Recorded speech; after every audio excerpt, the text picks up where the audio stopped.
Espero que esse negócio esteja funcionando. É minha primeira vez que eu faço uma live.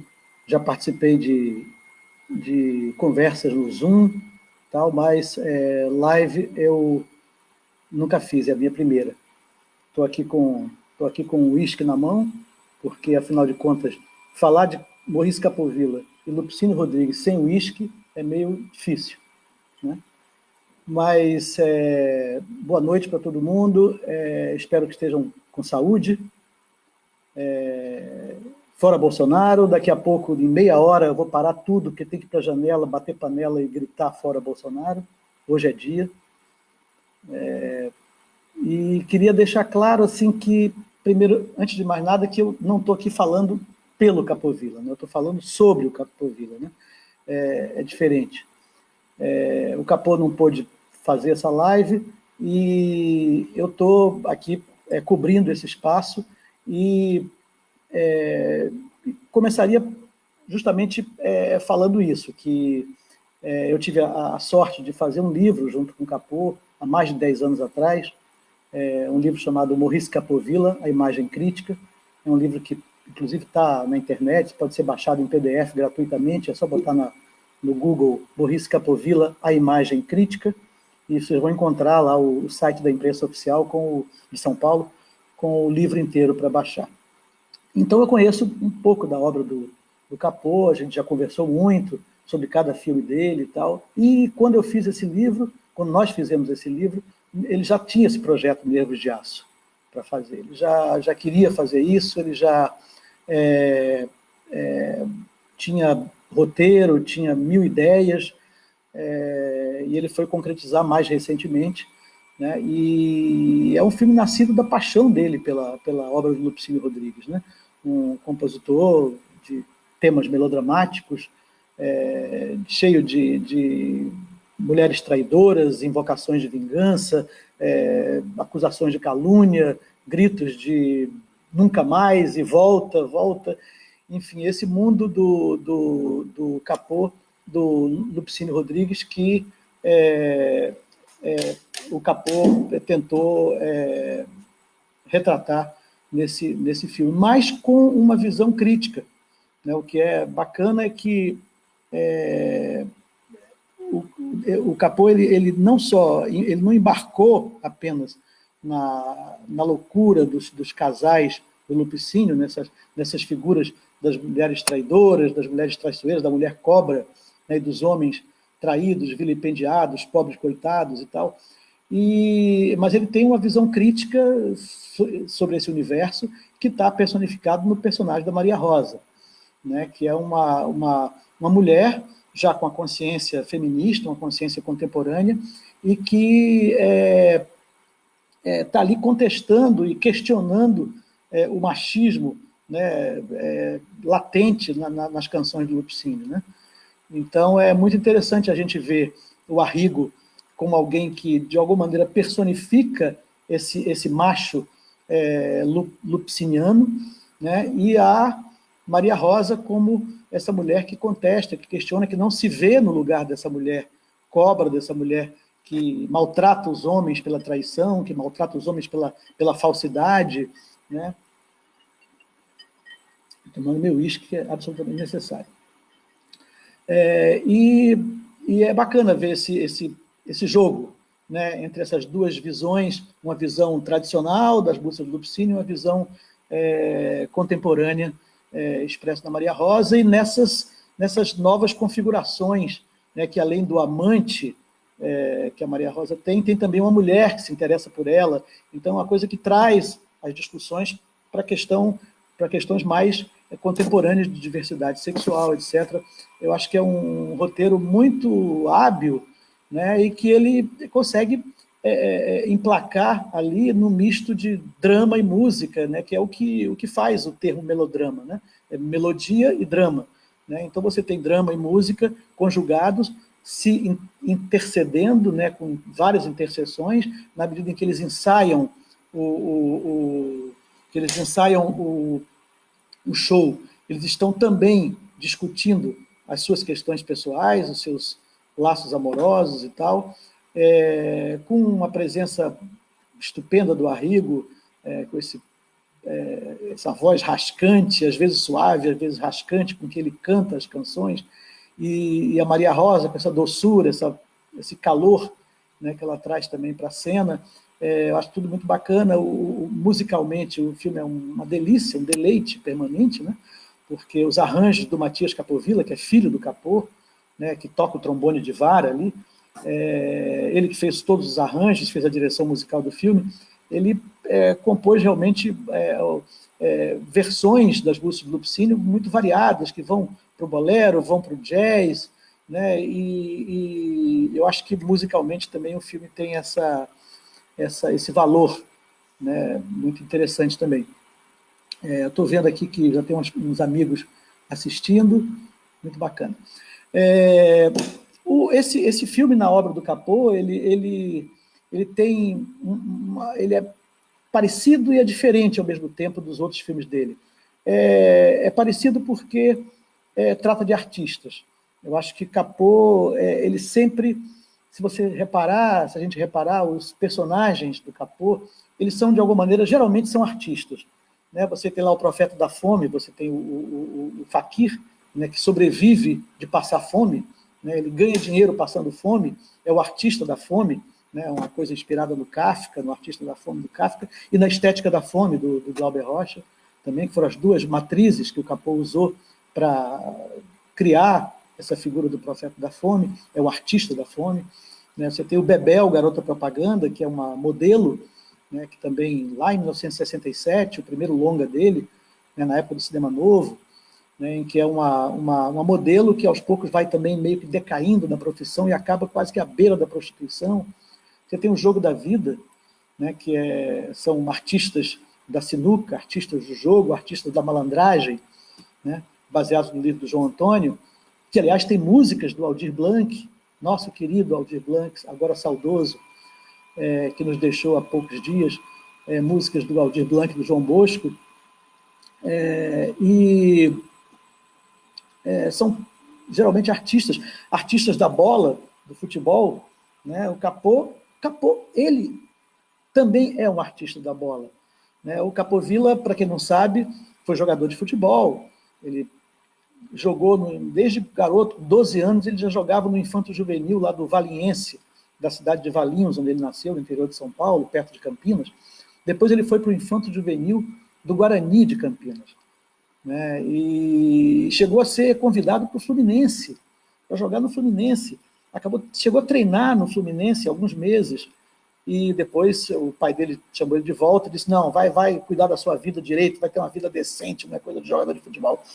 E ele, então, acabou no cinema, mas é alguém que quase desembarcou entre as 4 linhas do gramado. E por conta disso, tem talvez o cineasta brasileiro que mais se dedicou ao tema do futebol. Né? Desde saúde de todos, saúde. Desde o Subterrâneo do Futebol, né, o filme que ele fez em 1964, dentro da produção do Thomas Farkas, do Brasil Verdade, que saiu do longa Brasil Verdade, 4 curtas. Um deles é o Subterrâneo do Futebol, do Capô, onde ele trata de 3 jogadores de futebol. Né, um iniciante, o Feijão, o Pelé, o consagrado, e o Zósimo Calazans, que era já o artista em decadência, o jogador em decadência, que estava sendo acusado de doping e tal, e estava em baixa. Então, esses 3 momentos dos artistas da bola também foram abordados pelo Capô no Subterrâneo de Futebol. E depois ele fez fez Copa 78, o Poder do Futebol, documentário sobre a Copa de 78, documentário oficial sobre a Copa de 78 na Argentina, onde ele e o Paulo César Sarraceni dividiram a direção. Depois ele fez várias coisas para televisão sobre futebol e tal, e mais recentemente no Canal Brasil uma série, né, chamada No País do Futebol, de 4 episódios também sobre as tradições futebolísticas brasileiras. Então é um dos temas. A gente tem aí os artistas, né, o futebol, os artistas em decadência, né, é uma coisa muito frequente no Profeta da Fome, no Jogo da Vida, no Bebel, a Modelo em Decadência, né? Enfim, essa coisa do fracasso também é um tema bastante frequente na obra do Capô.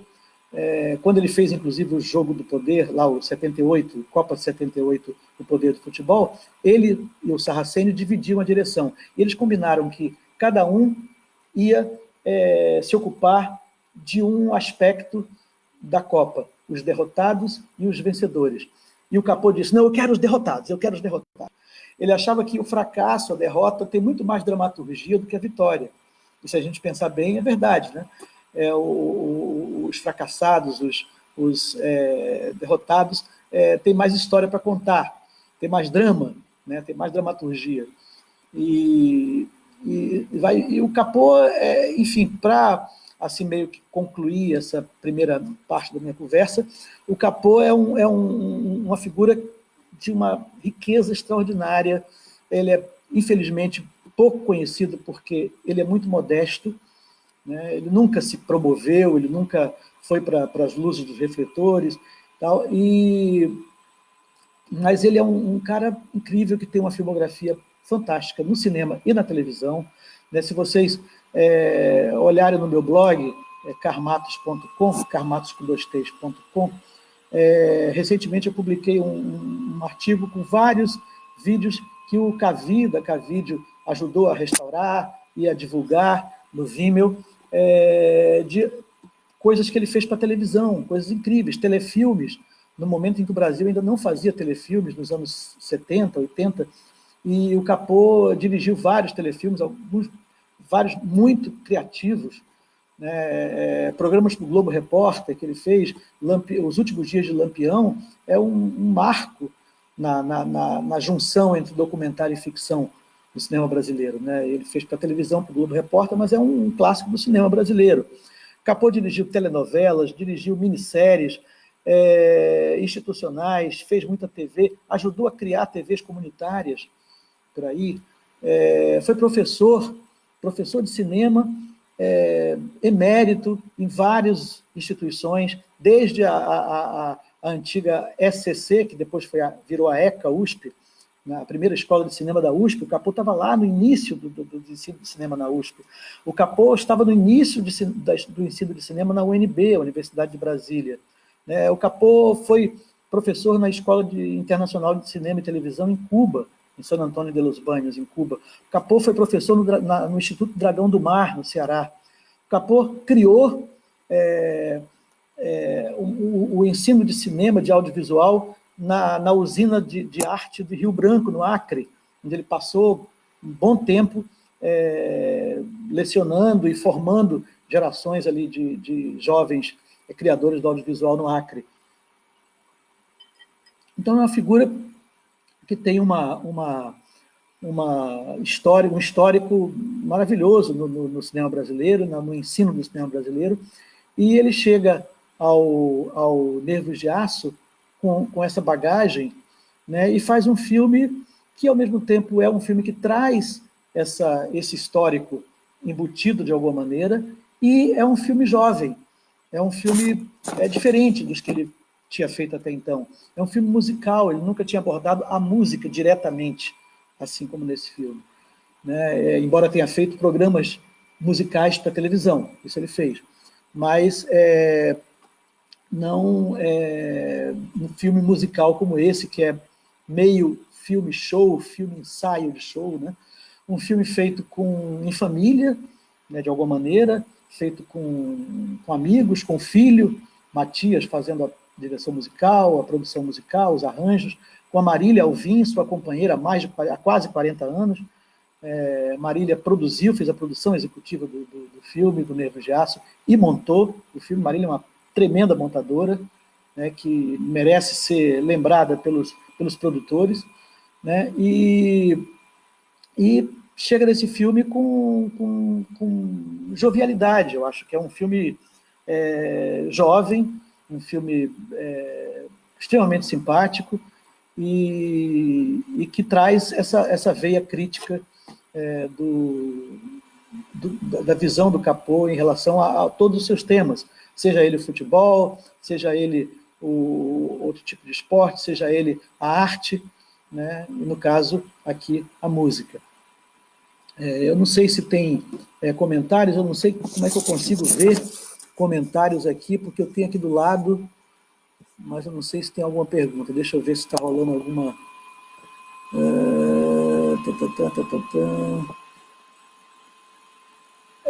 O Fabrício Duque está lembrando aqui que Maria Rosa já tem melodia no nome, exatamente, ela já é nome da Maria Rosa. Não vou cantar aqui porque eu não vou pagar esse mico. O Cavi está dizendo que, graças a Deus, ele desistiu do futebol. Pô, Cavi, quem sabe ele salvava o Fluminense em várias... Meu Deus do céu. Vamos lá, o que mais tem aqui? Se tem alguma pergunta?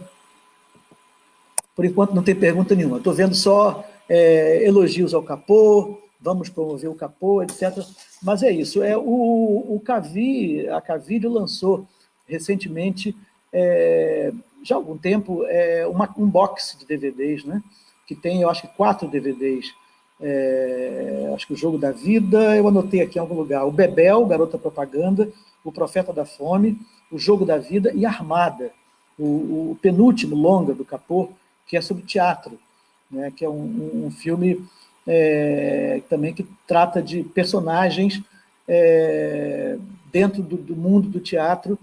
Esses 4 filmes estão lançados em DVD pela Cavídeo, então vocês podem procurar para adquirir.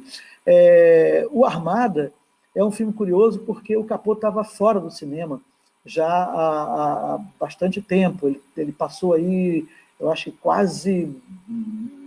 alguém me corrija aí, se puder, 15 a 20 anos fora do cinema, né? Fazendo televisão, coisas à parte e tal, mas no cinema, ele estava fora. E com a Armada ele voltou, e voltou com a história de um personagem, de um ator, que era o Paulo César Pereira, que também estava voltando à atividade depois de um longo tempo afastado. Então, esses links entre a vida e a arte também é uma coisa que está muito presente no cinema do Capô. E a gente vê aqui no Nervos de Aço esse link, novamente, né, entre a vida e a arte, né? Porque as duas coisas se confundem, né? Os romances e os desromances vividos nas músicas do Lupicínio ecoam na vida dos músicos, né?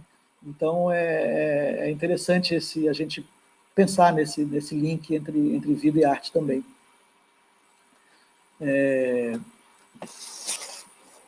O Fernando Trevas está aqui lembrando que tem os ótimos textos do Capovilla no Facebook. Sim, olhem no perfil do Maurice Capovilla no Facebook, que ele tem colocou até bem pouco tempo, vários textos, alguns memorialísticos, outros mais comemorialísticos, digamos assim, em que ele passa essa verve muito, muito bacana, muito camarada, um grande camarada. O Capô é um grande ser humano, uma figura de uma simplicidade, de uma modéstia, de uma inteligência e de uma capacidade crítica incríveis, que eu adoro conviver com ele e adoro quando tenho a oportunidade de estar com ele também.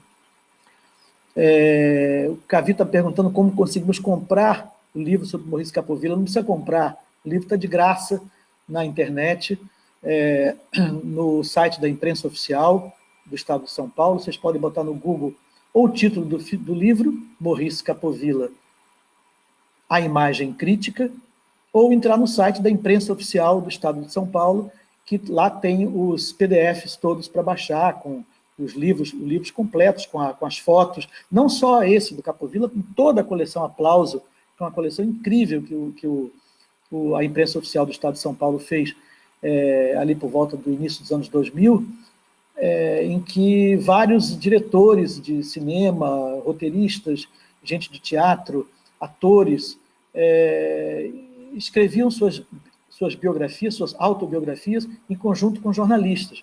Na verdade, era o jornalista que escrevia baseado no relato que esses personagens lhes traziam. Então, no caso do Capô, foi assim, eu fiz vi toda a obra do Capô, fiz um questionário, um longo elenco de perguntas, e a gente sentou junto, e ele ia me respondendo, ia gravando tudo, e vimos alguns filmes juntos, ele comentando e tal, e no final eu peguei esse material e compus um texto autobiográfico, em primeira pessoa, como o Capô falando, e é isso o livro. A coleção Aplausos é toda assim. Eu escrevi sobre o Capô, escrevi sobre o Jorge Bodansky, sobre a Carla Camurati, sobre o Vladimir Carvalho, né, também. Então, é isso. Aqui o João Tobi Azulay comentando que o Capô é, como eu disse, como eu estou dizendo, o mestre, uma referência no cinema brasileiro desde os anos 70, um privilégio termos um filme novo dele e da Marília, nesse momento em que o cinema, como tudo, está em busca de novos rumos. Gente, busca de novos rumos, o que é isso, hein? O que está acontecendo com o cinema brasileiro e com a cultura brasileira? Quem viu a entrevista da Regina Du, porque eu me recuso a colocar a palavra arte no nome dela, a entrevista da Regina Du ontem à CNN, é realmente lastimável, é uma coisa que não dá para acreditar que está acontecendo isso, não dá para acreditar que depois de anos de governo progressista, em que a gente parecia que o Brasil estava desabrochando, né, que o cinema brasileiro teve um ganho, um impulso incrível, e a gente se encontra hoje nesse pântano, nesse inferno bolsonarista, que nos deixa sem chão. É uma coisa que não dá para ficar só falando, a gente tem que fazer alguma coisa, a gente tem que gritar, a gente tem que usar nossas janelas, nossas redes sociais e tudo que for possível para brigar contra isso, para não aceitar isso, porque é o fim da civilização, entendeu? Esses caras estão decretando o fim da civilização no Brasil.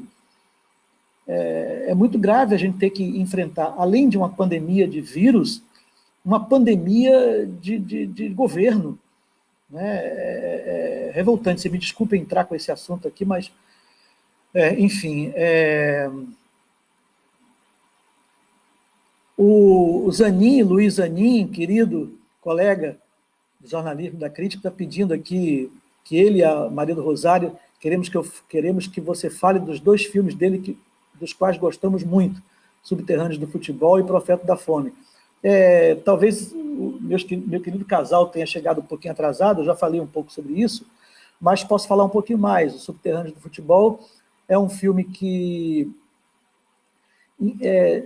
era 1964, né? Era o momento em que a esquerda estava ainda foi pegada de surpresa pelo golpe de 64 e era preciso responder de alguma maneira a isso, e já vinha havendo uma crítica muito grande à questão da alienação popular, do futebol como veículo de alienação e tal, é uma coisa que uma esquerda mais tradicional, uma bandeira da esquerda mais tradicional, que é muito questionada pela esquerda contemporânea, tudo bem, mas havia ali esse desejo de fazer uma crítica do futebol como esse elemento de alienação, e também da exploração do jogador pelos cartolas, da exploração do jogador pelo sistema dos clubes e do grande poder do futebol. Né?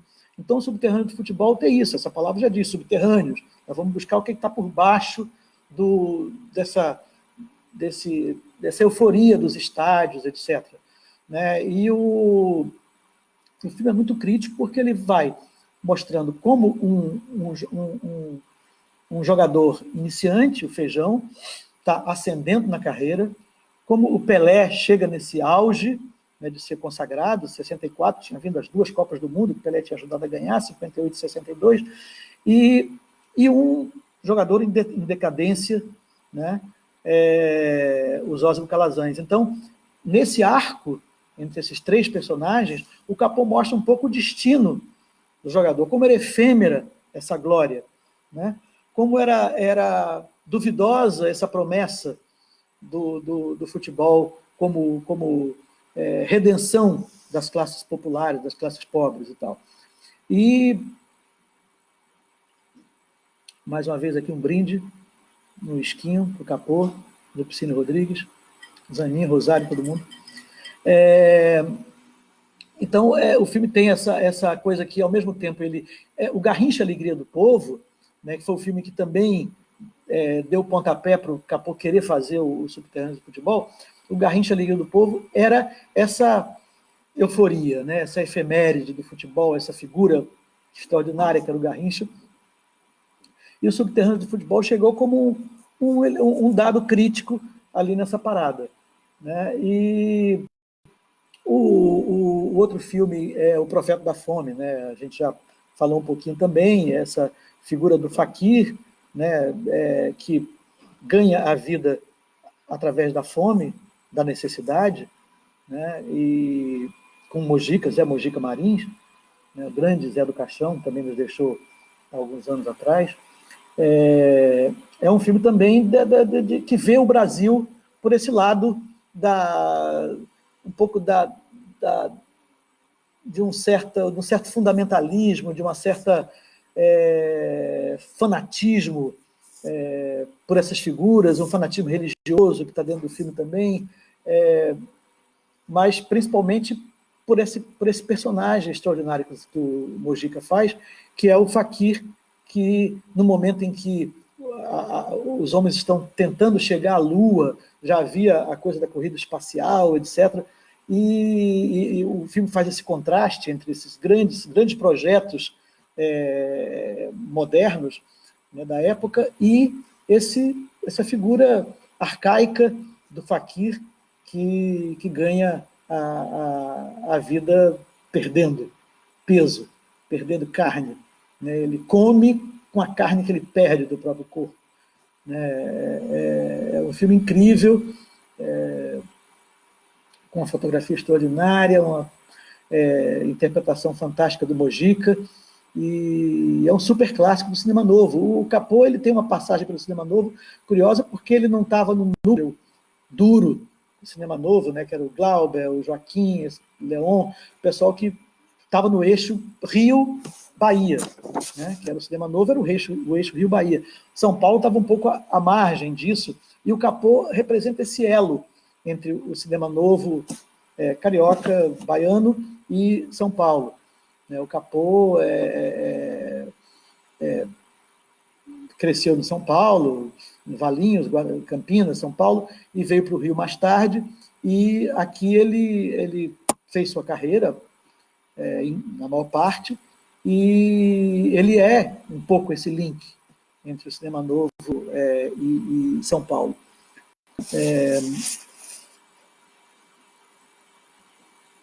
O que mais que tem? Protestos contra Bolsonaro, fotografia de Jorge Bodansky. O que é isso? Fotografia de Jorge Bodansky. Cavi aqui, lembrou alguma coisa de fotografia de Jorge Bodansky? Eu não estou entendendo a que ele está se referindo. Ah, sim, claro, o Profeta da Fome, lógico, sim, o Profeta da Fome tem fotografia do Jorge Bodansky, sem dúvida nenhuma, que é outro que eu escrevi a biografia também para a coleção Aplauso. Né? Olha, o Fabrício Duque já botou aqui o link da imprensa oficial com os livros. Tá? O Cavi está me perguntando se o Capovilla é cinema novo, cinema de invenção, onde o cinema dele se encaixa nesses movimentos. Eu acho que é tudo mais ou menos por aí. Ele se encaixa no cinema novo, ele tem um flerte com o cinema marginal, porque o Vozes do Medo, por exemplo, é um filme que foi feito na USP, um filme em episódios, um filme coletivo, produzido na USP, né, em 1972, se não me engano, e o Capô fez um dos episódios chamado Loucura, que é um episódio performático, que se passa dentro de uma jaula, é uma mulher presa dentro de uma jaula, e trata da loucura como dado político, como fato político, naquele momento, 72, em plena ditadura militar, no auge da ditadura militar. E esse Loucura é um pouco um flerte com o cinema marginal. O Profeta da Fome também tem um quê de marginal, ele está na fronteira, digamos, entre o cinema novo e o cinema marginal, né? Enfim, gente, não sei se tem mais alguma coisa aqui importante para comentar ou responder. Mas 8h30, eu acho que o Marco Fialho está pedindo que eu comentasse um pouco meu querido Marco Fialho, tem um blog fantástico também na internet. Comentar mais um pouco da proposta do Capô, em especial da construção de uma narrativa por meio da genial música do Lupicínio, dessa passagem da música para o cinema. O Nervos de Aço é basicamente isso, né?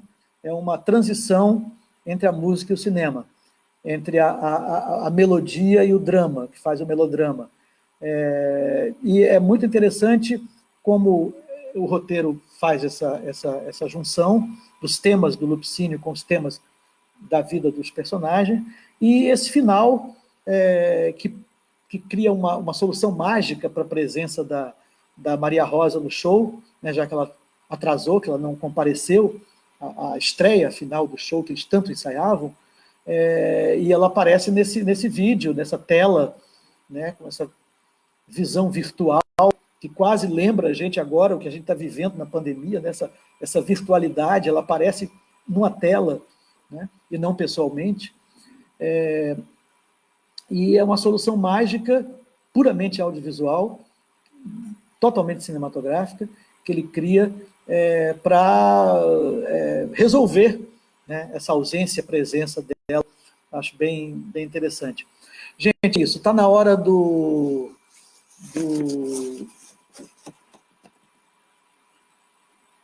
Está na hora do Fora Bolsonaro, são 8h30, aqui no Flamengo, o pessoal vai para a janela gritar e bater panela.